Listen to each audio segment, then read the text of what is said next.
Hey everyone, it's that time again. Time for a weekly update, which is weird because been a while. Plus I've been really struggling to put out videos, so it's weird doing a weekly update without actually having done other content, but this is kind of vloggy anyway, so it counts. So pro tip for anybody out there, if you're going into a lofty goal where you're just, I'm gonna kill it this week, here's what I'm gonna do. Don't also plan on other things, big things happening that week too.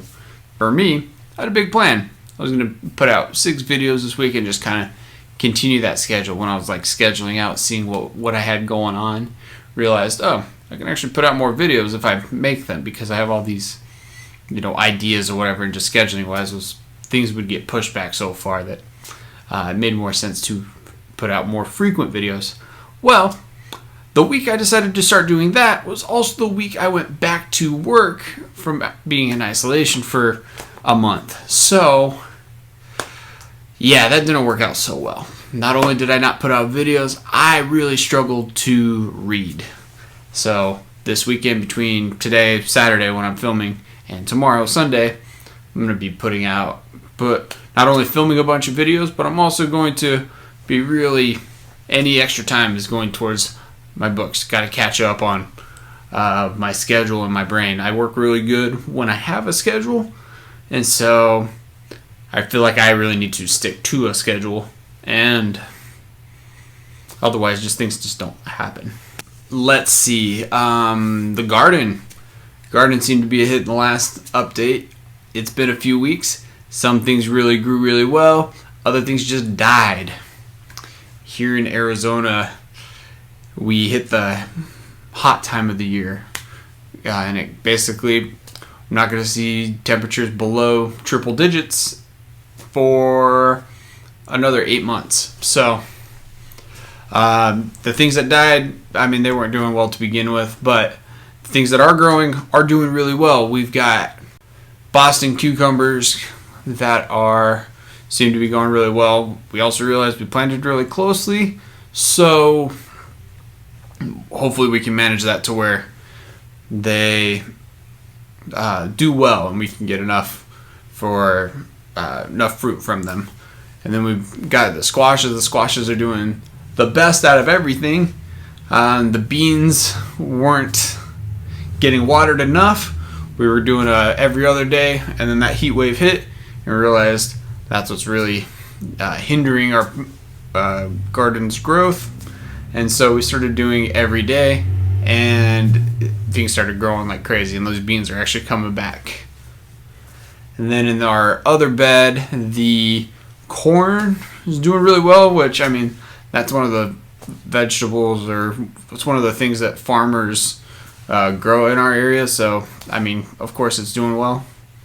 Then our watermelon's doing really weird. Now that we're watering a lot more, they're really starting to come up, but they haven't had a lot of growth in the last little bit, so I don't know what's going to happen there. And then same thing with our lettuces. The collard greens and Swiss chard, they're now growing, and things that I thought died are showing up now. But I don't know how well those are going to do as well. Hopefully this everyday watering is going to really help them grow a lot better. Other exciting things, we got a new puppy. She is a Belgian Malinois. I don't know how to say it. It's a puppy, whatever. And her name's Athena. She is tiny and adorable and a pain in the ass. We have a very love-hate relationship with her because she is extremely rambunctious and annoys me, annoys our other 2 dogs, but she seems to fit in quite well. Once she's larger and kind of chills out a little bit, it'll be really good. My middle child, my daughter, we had to really help her understand that you can't grab and pick up dogs by their neck. Something she struggled with. Also, when you're walking and holding hands, you can't really do that with dogs either. She was holding the dog's front paw and walking and having the dog kind of like hobble on 3 feet, and she came around the corner. We're like, no, no, no, no, no, no, no.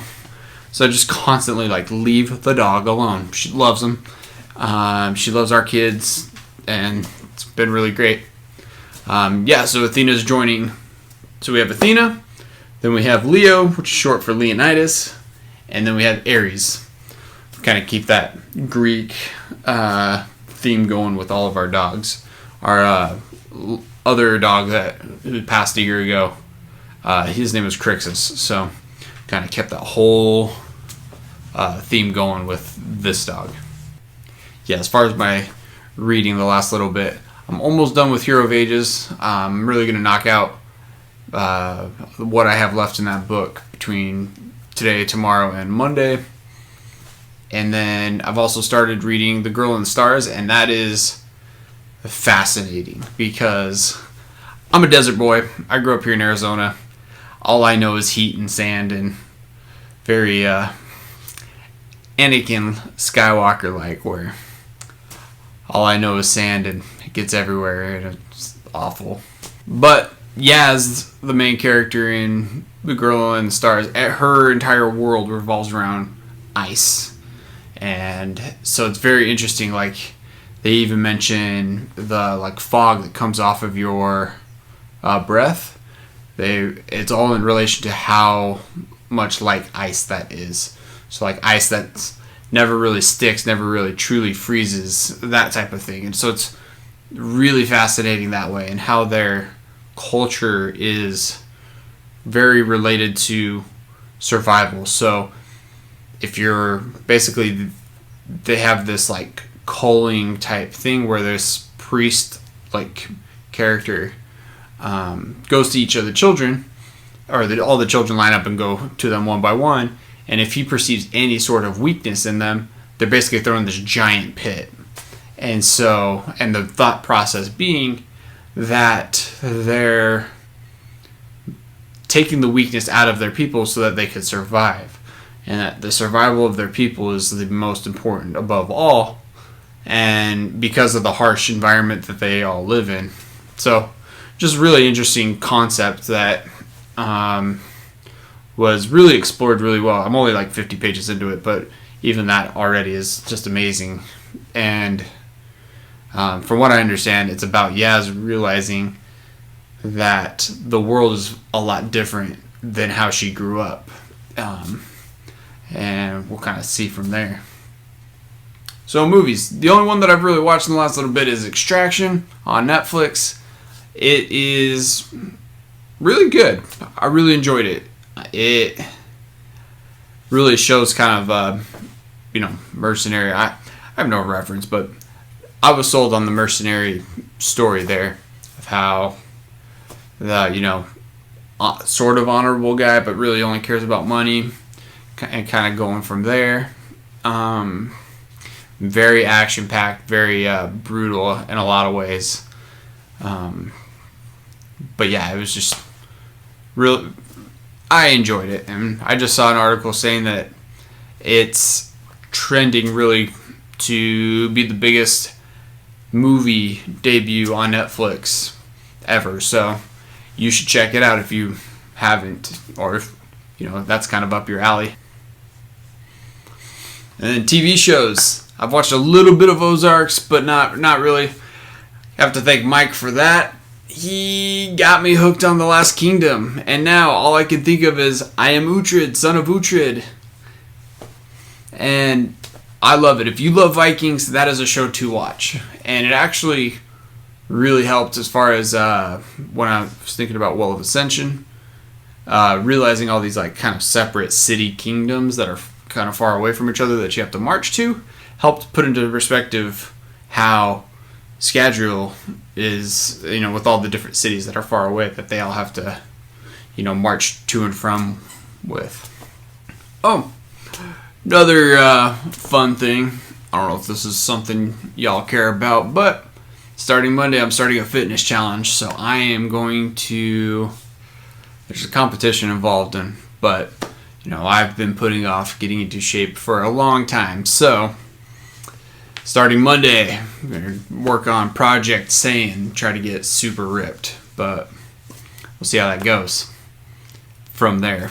I have a really bad habit of going maybe a week and then just giving up at that point. So hopefully this keeps me motivated. I'll continue updating on there. Maybe that'll help me, stay accountable and whatnot. But as far as that goes, that's all I have for today. Comment down below what you got going on in the last couple weeks. What are you doing, in the next week?